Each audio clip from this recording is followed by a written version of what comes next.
All right, so since we heard from the last, what is it, State of the Galaxy or the Road Ahead that we had recently, we heard that we're going to be getting a new territory battle, Rise of the Empire, and it's going to be both team options, light side, dark side, neutral. I mean, technically that's only Hondo, but still. And it is supposed to be harder than the Geo territory battles. So now they have details on this. However, the article is ridiculously long. So what I think I'm going to do is I'm probably just going to make a bunch of videos. This one's just going to be like a general overview. So if you're checking this one out, this is probably your best bet. The other videos are just going to be more of the specifics that they provide. But rather than jam this all into one, I feel like it might be too much and too boring. So yeah, let's get into it though, just on this portion, just the general overview. So anyhow, it says, hey all table heroes, the new territory battle, Rise of the Empire, launches soon, and here are some details to help you prepare for our first territory battle that uses your entire roster. Overview of missions, modifiers, and required characters and factions. Each phase will require characters of a specific relic level. Not all squads composed of that relic level are guaranteed to clear every wave of every encounter in that phase.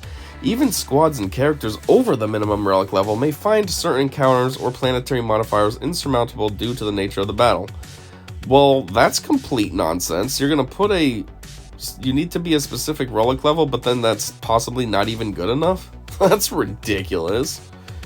That would be CG though. That is quite the dick move that they would do. Much like actually, before I move on, that makes me think of the gas event. They say that you need to have your squad be at least 17,500 power. Yeah, that is significantly not strong enough. When I had my full requirements at 17.5, I couldn't do anything in the gas event. I had to get everybody to at least Relic 4 before I was viable. So yeah, that's what this seems like. Oh, you only need to be Relic 2, when really you need to be like Relic 6. Cool CG. Way to make requirements that make no sense. Anyways, now moving on. Much like previous territory battles, you need the right units, the correct strategy, and at least the minimum relic levels to beat these combat missions. Unlike previous territory battles, encounters are static, and you will face the same enemies in each encounter every time to enter that battle. What are you talking about? Unlike previous territory battles, we always have the same enemies. It's always the same layout, same, you need to have like a light side Geo. Well, you need to have Jedi here, light side something here, blah. It's always the same. What are you talking about? Nothing changes. What are you talking about? We are including here a breakdown of what units and factions will be required in missions in any given phase, as well as what modifiers are in play for that planet. Many of these planetary modifiers will look familiar, as they are identical to the ones used in galactic challenges that take place on those planets. But we have added additional ones, as well as changed some planets' modifiers to a different effect. Modifiers marked as encounter modifiers will occur on at least one combat encounter on that planet. Remember, appropriate modding will be a deciding factor in many battles. Seriously, so what, you're saying that we have to remod our squads now to compete in this? That's annoying as well. Using the improved mod management and new mod enhancement systems to filter and calibrate your existing mods can give you the significant advantage needed to see victory where you once saw defeat. So, in Phase 1, minimum requirement, Relic 5. The recommend, 1 better. Phase 2, Relic 6, 1 better. Phase 3, Relic 7, recommended, 1 better. Phase 4, Relic 8, recommended, 1 better. That's ridiculous. And then 5 and 6 are just ridiculous. That's just balls to the wall. Relic 9 is the minimum, and I mean that you can't do any better. Relic 10 is not out yet, so minimum, Relic 9, recommended, Relic 9. You know how hard Phase 6 must be? Like, that is balls to the wall right there. Relic 9, you gotta be maxed out to begin with, just to enter it. That means the opponents are gonna be ridiculously over the top. Like, that's, ugh. Like, you know what I mean? Like, Phase 1, okay, you're going in with Relic 5's minimum requirement. They recommend 6. Well, if you got Relic 9s, you have an advantage right there. Even Phase 2, going in with Relic 9s. Okay. Phase 3, mild advantage. Going in with Relic 9s, it's one better, but at least there was a tiny bit more power, more mastery, more all that. But then phase 5 and 6, and you know 6 is going to be even harder than 5. They're not going to keep it the same. So it's maxed out to begin with. Man, that's, ugh. This is kind of just pissing me off as I read this. Like, this just seems like some bullshit event, you know what I mean? I can't even say this caters to the Krakens and whales because this is ridiculous. Phase 6, even as a Kraken or whale, well, most likely Kraken, you're going to be maxed out as it is. Your mods are 6 gold, your characters are Relic 9, and all this, and yet you're still going to have a hard time. Like, that's just ridiculous. And then you have to be a super strategist to play some dumb freemium game? Ugh.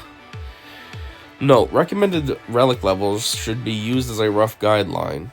Mods, squad composition, combat strategy, and operations will also greatly impact the difficulty of these battles.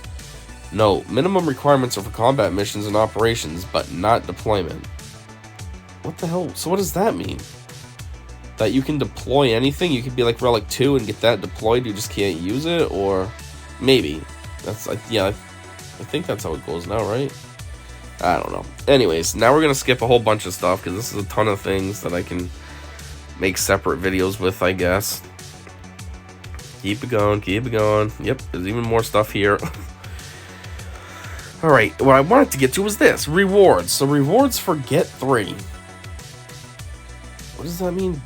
Geonosian Territory Battles 3? I don't know. Oh, Guild Event Tokens 3. Never mind. Rise of the Empire introduces a new currency. Guild Events Token 3. This currency will be used to buy shipments in the Guild Events Shipment tab. These are the items that can be found for Get 3. Character shards. You can buy Wat Tambor, Ki-Adi-Mundi, Razor Crest, Commander Ahsoka Tano, Maul, and Boba Fett, Cyan, and Jango.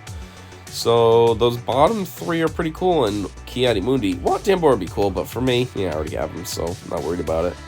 However, though, it makes me wonder, how hard is it to get this currency? Like, those are cool prizes and stuff that you could buy, which is kind of exciting, but it's like, yeah, but what do you have to do to get that? And then how much do they cost? And how much currency do you get per battle or whatever? What also, I don't want to say worries me, but concerns me, is we have the, what's it called? The, I don't know, that little event thing. Proving Grounds? Is that what it's called? I don't know. The event where all these conquest characters normally go. Well, now they're here that you can buy for Get currency. So are they going to get rid of that event? The Proving Grounds event? Because I was relying on that. I liked that. That's how I got my Razor Crest to 7-star. That's how I unlocked Cat. And now I'm basically working on Maul next. And then that would be cool when Boba gets in there and start being able to work on him. But if they're putting it in here, then that kind of sucks. I feel like I'm getting screwed over a little bit.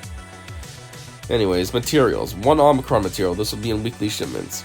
It's not too generous, but it's still decent. Omicrons nowadays seem to be so impossible to come by, so at least being able to buy 1 is better than nothing. 2 Electrium conductors, 2 Zimbital cards, impulse detectors, 2 of them, 1 Geared keypad, and 5 micro attenuators. Okay, so all that nonsense is materials for like higher relics, so that's decent. I mean, only 2 Zimbital cards I hate farming, so 2 is, you know, a quick way to get a couple, but only 2. Gear. 5 times or 10 times MK7 Kyrotech Shock Prod Prototype Salvage. 5 times or 10 times MK9 Kyrotech Battle Computer. I can't really say that I know what those are off the top of my head, but the thing I find weird is, why is there only 2?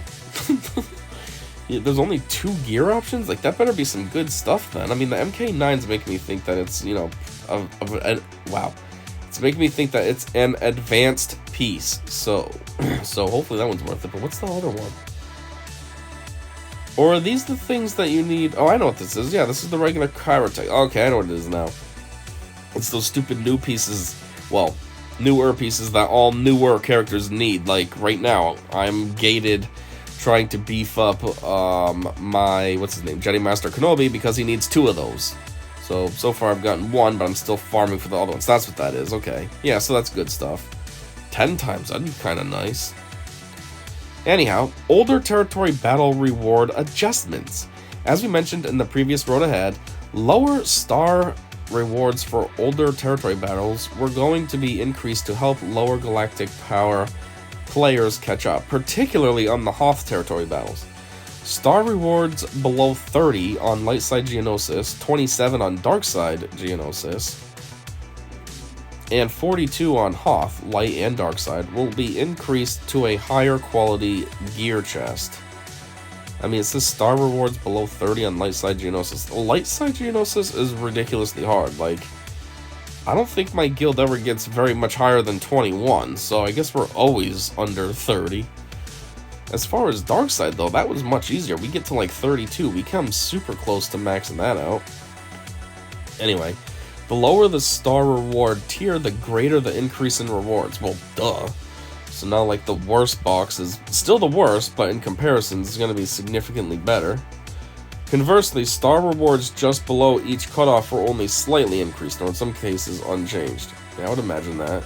You know, just beefed up. It's kind of like a test when the teacher does some scaling. You know, the kid that has the highest grade on the test gets the smallest boost to his grade, but the kid that was failing gets like a massive boost. You know, the kid that had a 50 now has a 75, or the kid that had a 92 has a 94 now. It's the same idea here. Anyway, this will result in an overall flattening of rewards while maintaining some incentive to earn more stars. These gear changes are in addition to the overall acceleration of older gear that will be released at this time. Oh, I forgot about that. They're going to be releasing, they're going to be accelerating more older gear. That's good. Wrapping up, which, you know, applies to my video right now too. I'm also wrapping up. One last note before we wrap up, we will be adding achievements for completing this territory battle in the future. Makes sense, because the other ones have that achievement as well. There's a link below to submit any further questions you might have about these changes or the new territory battle. And there it is, just like they did with Sonastara. Question deadline technically is today at 8 this morning. I didn't see anything in the forums, though, that said that they answered any questions. So maybe nobody had questions. I mean, this thing is 3.5 miles long and, you know, 47,000 books worth of reading material, so I guess any question was already answered. Anyways, so yes, as I said in the beginning, I just want to go over this like as an overview for the upcoming new territory battle, the Rise of the Empire. And there's tons of other stuff to get into, so like I said, I can just make some separate videos about that. And until those ones, thanks for checking this one out with me, and yeah, I said see ya.